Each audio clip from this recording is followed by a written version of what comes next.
मान्यवर,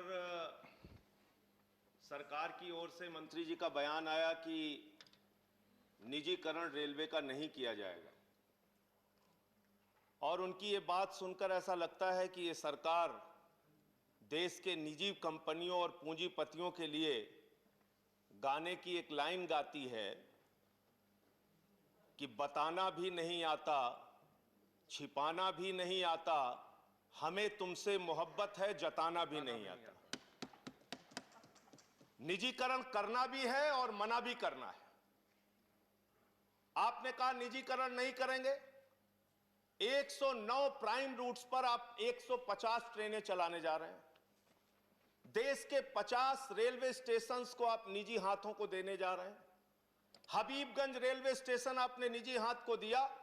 वहां की हालत जाकर पता कीजिए मान्यवर, वहां पर 50 रुपए मोटरसाइकिल रखने का लगता है। वहां पार्किंग के लिए 150 रुपए कार का देना पड़ता है। आपने प्लेटफॉर्म टिकट 30 रुपए का कर दिया। पैसेंजर ट्रेन का 3 गुना किराया बढ़ा दिया। जब आपसे पूछा जाता है तो आप बहुत हास्यास्पद तर्क देते हैं। कहते कोरोना के समय में पैसेंजर ट्रेन में भीड़ ना हो इसलिए किराया हमने बढ़ा दिया। पेट्रोल का दाम क्यों बढ़ाया? बोले कार ना चलाने पाए, मोटरसाइकिल ना चलाने पाए।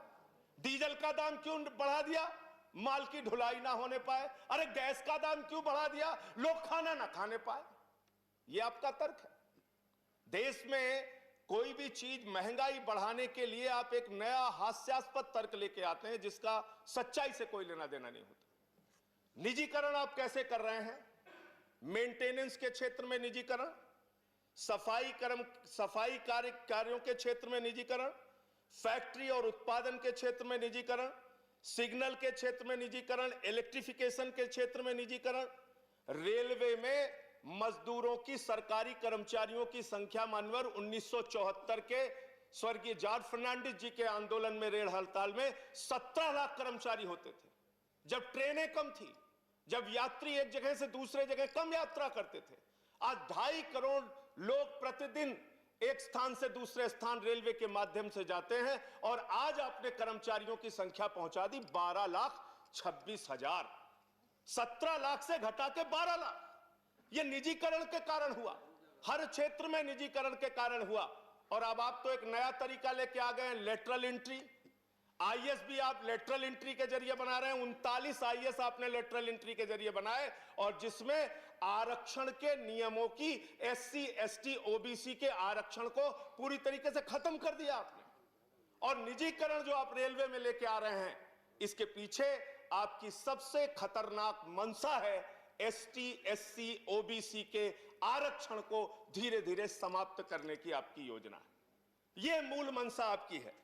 मान्यवर, खुद आपने माना है कि 21.6% माल की ढुलाई लॉकडाउन के दौरान रेल के माध्यम से ज्यादा हुई। यानी रेलवे के कर्मचारी पूरी निष्ठा के साथ, ईमानदारी के साथ काम करते हैं और उस लॉकडाउन में काम करने के कारण, कई कर्मचारी जो कोरोना योद्धा जिनको आप कह सकते हैं, उनकी जान भी गई। 50 लाख रुपए मुआवजा कर्मचारी संगठन मांग करते हैं।